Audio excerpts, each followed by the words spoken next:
Have you ever looked down at your notes 15 minutes into a class lecture and you're not sure if what you have written down are comments on the revolution or if you have developed a new style of art? As far as your grade is concerned, you hope it is comments on the revolution. Note-taking is a skill that must be learned in order to survive in college. Developing a method of note-taking can enhance retention on information. It can decrease study time, and it can overall improve your academic learning. In this lesson, we are going to go over why note-taking is so important, the 3 major note-taking methods, and strategies for taking better notes, as well as how to review notes effectively in order to maximize remembrance. But why should we even take notes? By forcing yourself to take notes, it forces you to listen carefully and test your understanding of the material. When you are reviewing personal notes, it provides a gauge to what is important in the text, and also, your personal notes are usually more understandable than the actual text.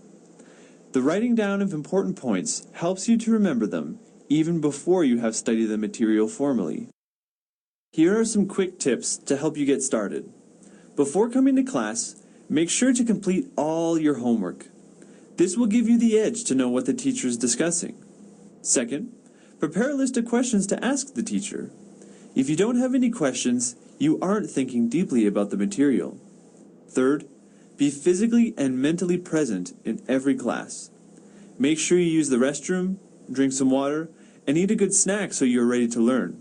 And also, sit front and center. It's hard to sleep when you are that close to the teacher. Also, don't sit near windows or anything annoying, such as fellow classmates. This will keep you focused and engaged. Fourth, be organized. Assemble appropriate supplies. Use a 3-ring binder, one side of a piece of paper. Label your notes by course name, date of class, topic of class, and number your pages and place notes in associated sections. Also, review your notes from previous class sections. Spaced review will help you retain the information better. Just being prepared to go to class doesn't mean you will be taking good notes. To take good notes is determined while you are in class. Here are 8 indicators to look for when taking notes. First, write the words the teacher writes on the board. Write definitions of keywords and phrases. Write down enumerations, which are a list of items under a particular heading, such as the 2 main themes of Doctrine and Covenants section 8 are 1. The future callings of the 12 apostles, and 2nd, the worth of souls is great. Fourth point. You want to pay attention to signaling phrases such as, this is an important reason, or don't forget that, and also, you will need to know this for the test. Fifth, you want to write down things the teacher repeats, and often, when a teacher glances down at his or her notes, then makes a point, it is also convenient to write down. You want to pay attention to the emphasis in the voice or body language of the teacher.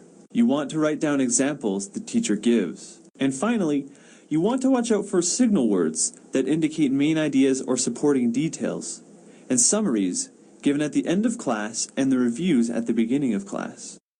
There are 3 major note-taking strategies that are efficient and effective. The first one is the outline format. It is very useful for showing main ideas and supporting points. When you write notes in an outline, you write the key concept at the top of the page. Then you record main ideas.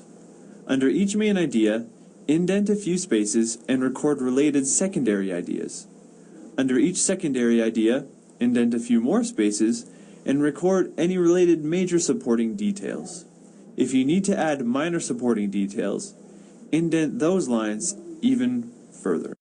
For Cornell Notes, we divide our paper into 3 separate parts.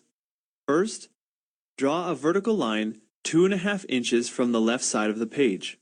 The thicker right column is for lengthier details to support the main ideas. This is where the majority of your notes will be. The left column is called the recall column. This area is where you can write questions using the notes that you've taken on the right-hand side. You can easily fold your notes along that vertical line and quiz yourself on the questions you have constructed. The bottom section is for a summary after the lecture. Writing a summary of what you have learned in your own words allows better retention and understanding of the material. It is also an easy gauge to see if you really know and understand what you are taking notes on.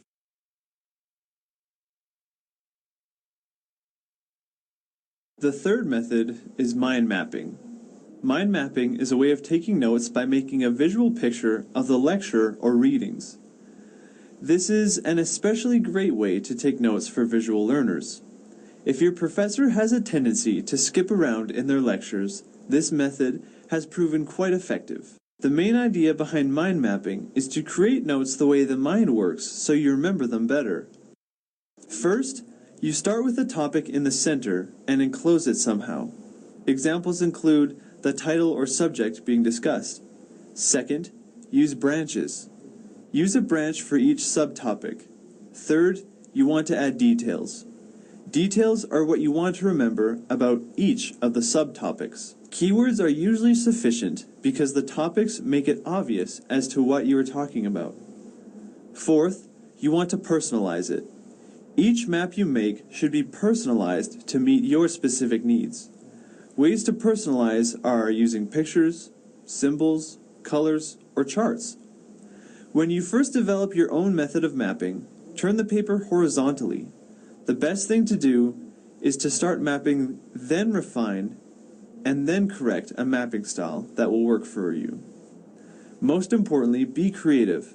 The sillier the better, because then you will remember it.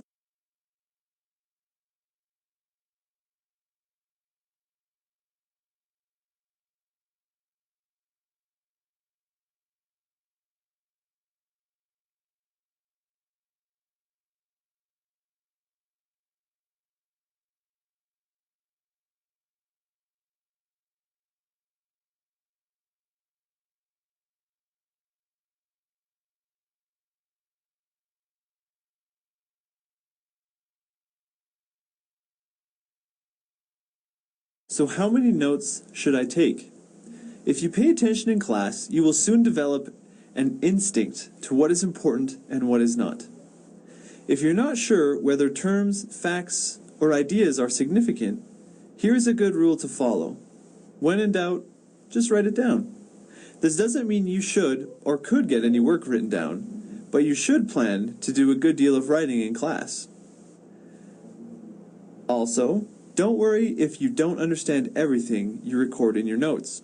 Sometimes a teacher will phrase an idea several different ways, and it might turn out that the third version of the idea is the one you clearly understand. It is easy to cross out the material you don't need, but it is impossible to recover the material you never recorded in the first place.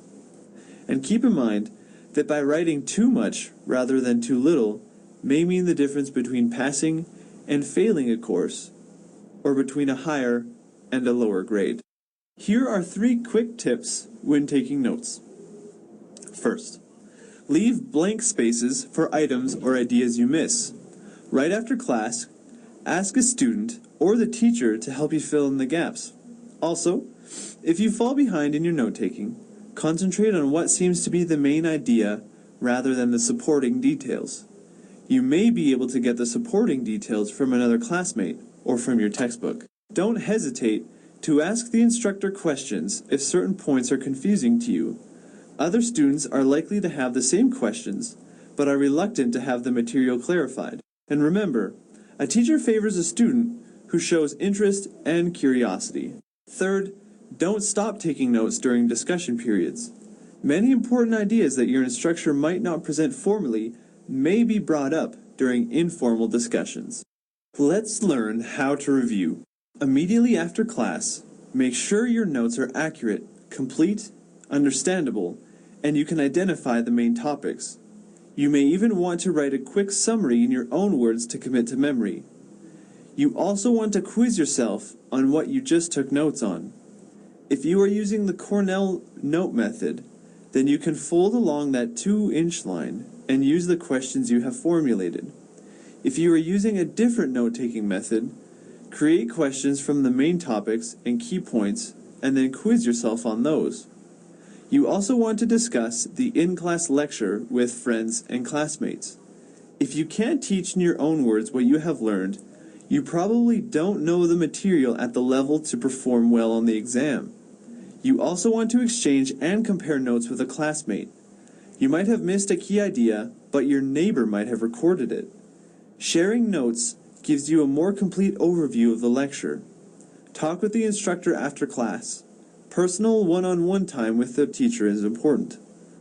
Take this time to address any concerns or questions you might have. The forgetting curve is important to keep in mind when reviewing your notes. Retention of classroom material diminishes significantly immediately following class. The retention of classroom material falls to 43% within 1 hour of class and as low as 21% within 24 hours of class. However, with regular spaced reviews, you can diminish the amount of forgetting that occurs. With each review, the forgetting curve flattens out so that there is less and less forgetting. The sooner you review and the more often you review, the better chance you have to beat the forgetting curve. Before we conclude, let's take a personal inventory. Are you prepared when you go to class by doing homework and readings? Are you organized in your note-taking? Do you know what things to write in your notes? Do you review your notes throughout the semester? Let's review what we have learned in this lesson. First, it is important to take notes. It forces you to listen carefully and make information personal. Second, before taking notes, it is important to do the reading and homework to be better engaged in class and to build upon your background knowledge. Third, while taking notes, it is important to look for indicators that teachers give that lead to important information. Fourth, the three main types of note-taking are the outline format, Cornell notes, and mind mapping. And fifth, after taking notes, it is important to review and quiz yourself on the notes for better attention. I wish you success in incorporating these note-taking strategies so that you can capture and retain the most information presented in each class.